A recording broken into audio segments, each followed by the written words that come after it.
Hi అండి. మీ పిల్లలు మీ మాట వినడం లేదా? లేదా ఏదైనా పదే పదే చెప్తే మీ మాటలకు విసుక్కుంటున్నారా? అట్లే ఒకే పనిని ఎన్నిసార్లు చెప్పినా చేయడం లేదా? అయితే అలాంటి పేరెంట్స్ కోసమే ఈ వీడియో. అంతేకాదు టీచర్లకు కూడా ఇది ఒక రకంగా హెల్ప్ అవుతుంది. అంటే ఫర్ ఎగ్జాంపుల్ ఇంట్లో మనము పిల్లలకి ఎప్పుడైనా సరే పని చెప్పేటప్పుడు మనం ఏం చేస్తూ ఉంటామంటే ఒక పనిని చెప్పేటప్పుడు వాడు తొందరగా చేయాలని చెప్తాం. అంటే ఫర్ ఎగ్జాంపుల్ ఎప్పుడైనా మనకు పిల్లల్ని స్కూల్కి పంపిస్తాము అనుకోండి. పంపిస్తున్నప్పుడు ఏం చేస్తామంటే మనమే అన్నీ సర్దేస్తాం. మనకి అంటే పెన్సిలు, ఎరేజరు, షూస్ వేసేస్తాము, తర్వాత బ్యాగ్ అన్నీ సర్దేస్తాము, క్యారియరు మనమే అన్నీ పెట్టేస్తాం. ఎందుకంటే టైం అయిపోతుంది అని. కానీ కొద్దిగా ఓపికగా చిన్నప్పుడే మనం వాళ్ళకి ఈ రకంగా అలవాటు చేస్తే మనకు చాలా బాగుంటుంది. ఏమి ఆ పద్ధతి అంటే ఫర్ ఎగ్జాంపుల్ రోజు కూడా స్కూల్కి పోయేటప్పుడు ఏమేమి పెట్టుకోవాలి? దాంట్లో పెన్సిల్ పెట్టుకున్నావా, ఎరేజర్ పెట్టుకున్నావా, క్యారియర్ పెట్టుకున్నావా, వాటర్ బాటిల్ పెట్టుకున్నావా, సర్దుకున్నావా, సరే పోనా షూ వేసుకొని రాపో అని చెప్తా ఉండాలి. ఎన్నిసార్లు చెప్పాలంటే పదే పదే చెప్తా ఉండాలి. అంతే. చెప్తా అంటే వాళ్ళు చేసుకొని వస్తారు, మళ్ళీ ఆడుకోవాలని చూస్తూ ఉంటారు, మళ్ళీ తిరుగుతూ ఉంటారు. అయినా మనం చెప్తానే ఉండాలి.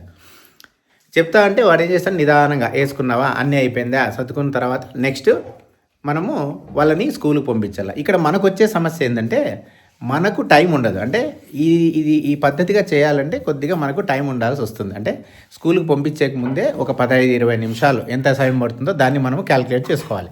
చేసుకొని ఏం చేయాలంటే వాళ్ళకి చెప్తా ఉండాలి.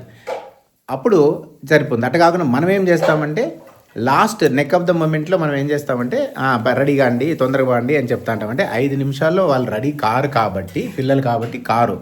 మనం ఏం చేస్తామంటే 5 నిమిషాల్లో బస్సు వచ్చేస్తుంది, పరిగెత్తాం పద అని చెప్పేసి మనం వాని వెంటబడి అన్ని పనులు మనమే చేస్తాం. కానీ ఏమంటామంటే బ్లేమ్ చేస్తాం పిల్లల్ని. మీరు ఏమి చేయరు, ఎన్నిసార్లు చెప్పినా మీరు చెయ్యరు అని చెప్పి వాళ్ళని బ్లేమ్ చేస్తాం. అది సో అట్లా చేయకోకుండా మనం ఏం చేయాలి అంటే నిదానంగా ఒక పనిని మనము అలవాటు చేస్తూ రావాలి, చెప్తా రావాలి, పదే పదే చెప్తా రావాలి. అంటే ఫర్ ఎగ్జాంపుల్ ఏదైనా అన్నం తిన్న తర్వాత చేతులు కడుక్కున్నావా, ఓకే సరే ఈ గిన్నె తీసుకొని పోయి అక్కడ పెట్టు, లేదా గిన్నె కడుక్కో, తర్వాత కడిగిన తర్వాత ప్లేట్ ఎక్కడ పెట్టినావు, సో అక్కడ పెట్టేసిరా అని చెప్పి ప్రతి పనిలోనూ మనం ఇలా చెప్పడం వల్ల పిల్లవానికి వచ్చే లాభం ఏంది అంటే పిల్లవాడు ఏం చేస్తాడంటే ఈ పద్ధతి అలవాటు పడింది అంటే ఫ్యూచర్లో ఏదైనా తనంతకు తాను ఏదైనా ఒక పని చేయాలి అని అనుకున్నాడు అనుకోండి, అప్పుడు తను ప్లాన్ చేసుకోగలుగుతాడు. అంటే ఈ పనిని ఎట్లా చేయాలి అని చెప్పేసి ప్లాన్ చేసుకునేదానికి అవకాశం ఉంటుంది. సో అట్లా అవకాశం ఉండాలి అంటే మనం అలవాటు చేయాలి. అలవాటు చేయకోకుండా మనం పిల్లవాడిని బ్లేమ్ చేయకూడదు. ఓకే, బ్లేమ్ చేయడమే కాదు, మనకు బీపీ షుగర్ కూడా పెరిగిపోతుంది. అంటే వాడు ఎన్నిసార్లు చెప్పినా చేయడే అని. తల్లిదండ్రులుగా చెప్తా ఉండడము మన బాధ్యత. అట్లే టీచర్లుగా మాకు కూడా ఏంటంటే పిల్లవాళ్ళు చెయ్యరు. ఒకసారి చెప్తే 2 సార్లు చెప్తే చేయరు. ఎందుకంటే వాళ్ళు పిల్లలు కాబట్టి. పెద్దలుగా మనమే ఒక్కొక్కసారి వినము, 5 సార్లు 10 సార్లు చెప్పినా వినము, నేను ఇంతే అంటాం. మరి పిల్లలు మారతారా? మారరు. కాబట్టి ఏదైనా పనిని అలవాటు చేయాలి అంటే పదే పదే చెప్తూ దాన్ని క్రాస్ చెక్ చేయడం. అంటే చేసినావా, షూ వేసుకున్నావా, తర్వాత పెన్సిల్ పెట్టుకున్నావా, ఎరేజర్ పెట్టుకున్నావా, వాటర్ బాటిల్ పెట్టుకున్నావా, అంటే నువ్వేం చేస్తున్నావు, వానికి నెక్స్ట్ ఏదైతే పని చేయాలో ఆ పనికి కావాల్సినటువంటి టూల్స్ అన్నీ ఉన్నాయా లేదా చెక్ చేసుకో అంటాను. ఇలా చెప్పడం వల్ల పిల్లవాని మైండ్లోకి రికార్డ్ అవుతూ ఉంటుంది. ఒక పెద్ద అయిన తర్వాత రేపొద్దున వాడు ఏదైనా ఎగ్జామ్ రాసేకి పోతానాడు అనుకోండి, మీరు చెప్పాల్సిన అవసరం, మీరు వెనకలు ఉండాల్సిన అవసరము లేదు. వన్ మైండ్లో రన్ అవుతుంది, ఓహో నేను ఎగ్జామ్ పోతాను కాబట్టి నాకు ఇప్పుడు ఏమేమి అవసరం అవుతాయి అని చెప్పి వాడే సర్దుకొని కరెక్ట్గా అంటే ఏ రకంగా అయితే మీరు ఎక్స్పెక్ట్ చేస్తారో ఆ రకంగా ఉండేదానికి అవకాశం ఉంటుంది.